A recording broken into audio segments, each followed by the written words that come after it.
Welcome to KD Assamese Education, BA 5th Semester Assamese Majorer চতুৰ্থখন প্ৰশ্ন কাকত পালি প্ৰাকৃত সাহিত্যৰ উদ্ভৱ আৰু ব্যাকৰণৰ আজি দ্বিতীয়টি কোট ধৰ্মপদ আৰু ইয়াৰ 8টা শ্লোকৰ বিষয়ে এটা ভিডিঅ' বনাইছোঁ। আপোনালোকে যদি মোৰ ভিডিঅ'বোৰ চাই ভাল পাই আছে তেতিয়াহ'লে প্লিজ শ্বেয়াৰ কৰি দিব আৰু যদি কিবা শিকিব পাৰিছে তেতিয়াহ'লে প্লিজ চেনেলটো ছাবস্ক্ৰাইব কৰিব। আজি আলোচনাৰ বিষয়সমূহ হৈছে ধৰ্মপদ কি বা কাক বোলে আৰু ধৰ্মপদৰ তাৎপৰ্য ব্যাখ্যা। অপমাদ বৰ্গৰ মূল কথাখিনি এটা চমু টকা দিবলৈ চেষ্টা কৰিছোঁ আৰু 8টা শ্লোকৰ অসমীয়া ভাঙনি আগবঢ়োৱা হৈছে। ধৰ্মপদ কি? 5 নম্বৰৰ আপোনালোকে লিখিব পাৰিব বা যিকোনো ধৰ্মপদৰ ওপৰত যদি প্ৰশ্ন আহে তেতিয়াহ'লে আজিৰ এই আলোচনাত যিখিনি নোটছ হিচাপে দিয়া হৈছে সেইখিনিৰ ওপৰত আপোনালোকে নিজাববীয়াকৈ এটা বনাই লিখিব পাৰিব। ধৰ্মপদ কি? বৌদ্ধ সাহিত্যৰ মূল ধৰ্মগ্ৰন্থ ত্ৰিপিটকৰ অন্তৰ্গত সূত্ত পিটকৰ ক্ষুদ্ৰক নিকায়ৰ এখন ধৰ্মগ্ৰন্থ হৈছে ধৰ্মপদ। ধৰ্মপদ হৈছে ভগৱান বুদ্ধৰ মুখৰ পৰা নিঃসৃত বাণী। ধৰ্মপদ পালি ভাষাত ৰচিত আৰু ইয়াত 423টা গাথা আছে আৰু ইয়াক 26টা বৰ্গত বিভক্ত কৰা হৈছে।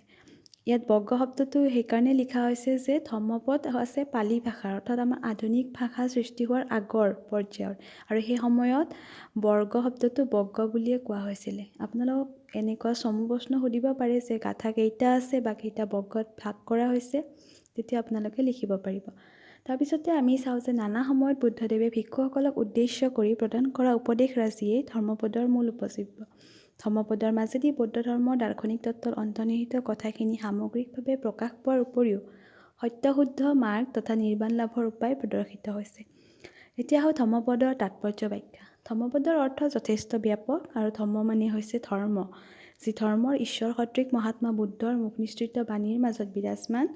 আৰু ধৰ্ম শব্দটোৰ একাধিক অৰ্থ পোৱা যায়, ঠিক তেনেদৰে পদ শব্দটোৰো কেইবাটাও অৰ্থ আছে। তথাপি অভিধৰ্ম পিটক নামৰ এখন পিটকত বৰ্ণিত অনুসৰি পদৰ অৰ্থ হৈছে ৰক্ষা, স্থান, নিৰ্বাণ আদি। অৰ্থাৎ ধৰ্মপদৰ অৰ্থ তাৎপৰ্য হ'ল ধৰ্মৰ পথ, ধৰ্মৰ সোপান, সত্যৰ মাৰ্গ অৰ্থাৎ নিৰ্বাণ উপলব্ধিৰ পন্থা। ধৰ্মপদ বৌদ্ধ সাহিত্যৰ এক অবিস্মৰণীয় কৃতি। ইয়াৰে বিভিন্ন গাথাৰ মাজেৰে প্ৰকাশ পাইছে কোনো দেশ কাল সীমাবদ্ধ কৰিব নোৱাৰা কল্যাণ মৈত্ৰীৰ আদৰ্শ প্ৰণোদিত বিশ্বমানৱৰ প্ৰাণৰ গভীৰ আকুতি। ইয়াৰ মৰ্মবাণী হিচাপে প্ৰকাশিত হৈছে সৎ সাধু আৰু পৰিমিত জীৱন যাপনেৰে মানৱ ধৰ্মবোধেৰে উদ্দীপ্ত হৈ সৰ্বমানৰ কল্যাণত আত্মাহুতি দিয়া আৰু তাৰ মাজেদি এক পৰম প্ৰশান্তময় অৱস্থা লাভ কৰা। ধৰ্মনিৰপেক্ষতা ভাৰতীয় সংস্কৃতিৰ এটা মূল আদৰ্শ আৰু এই আদৰ্শ ধৰ্মপদৰ মাজতো পোৱা যায়।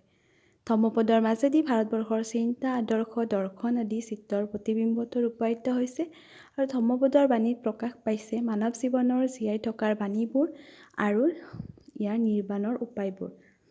এতিয়া আমি অপমাদ বৰ্গটোৰ বিষয়ে যদি আমাক চমুকৈ আলোচনা কৰিবলৈ দিয়ে বা অপমাদ বৰ্গৰ ওপৰত আপোনালোকক যিকোনো ধৰণৰ প্ৰশ্ন আহিলে আপোনালোকে এইখিনি লিখিব পাৰিব যে বৌদ্ধ ধৰ্মৰ মূল নীতিয়ে হ'ল অপমাদ অৰ্থাৎ অপ্ৰমাদ। এই অপ্ৰমাদ কথাষাৰতেই আচলতে বুদ্ধৰ সকলো প্ৰকাৰৰ বাণীৰ প্ৰকৃত তাৎপৰ্য অন্তৰ্নিহিত হৈ আছে। কিয়নো নিজৰ কৰ্তব্যৰ প্ৰতি অবিচলিত ধ্যান ধাৰণা পৰিবৃত্ত ঐকান্তিক তৎপৰতাই হ'ল অপ্ৰমাদ আৰু নিজৰ কৰ্তব্যৰ প্ৰতি উদাসীনতাই হৈছে প্ৰমাদ। দাৰ্শনিকসকলৰ ব্যাখ্যা অনুসৰি প্ৰমাদ হ'ল মৃত্যু পথ আৰু অপ্ৰমাদ হৈছে অমৃত তথা মহানিৰ্বাণৰ পথ। অপ্ৰমত্তসকলৰ ওপৰত দুখ, শোক, মৃত্যু, মায়ামোহ একোৰেই প্ৰতিক্ৰিয়া নাই, কিন্তু মূৰ্খ প্ৰমত্তসকলৰ ওপৰত সেইবোৰৰ নানা প্ৰতিক্ৰিয়া দেখা যায়। প্ৰমত্তসকল পদে পদে বিপদৰ সন্মুখীন হয় আৰু প্ৰমত্তসকল পদে পদে বিপদৰ সন্মুখীন হয়।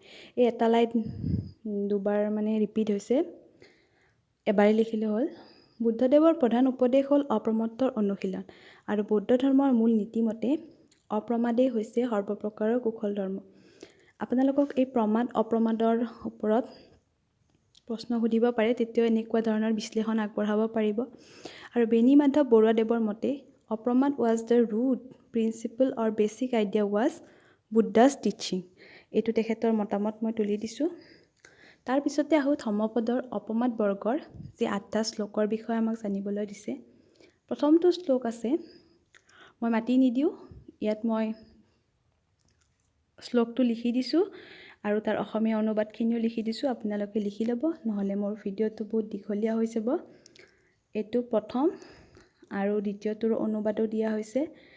আপোনালোকে স্ক্ৰীনশ্বট একোটা একোটা লৈ ল'ব। তাৰপিছত এইটো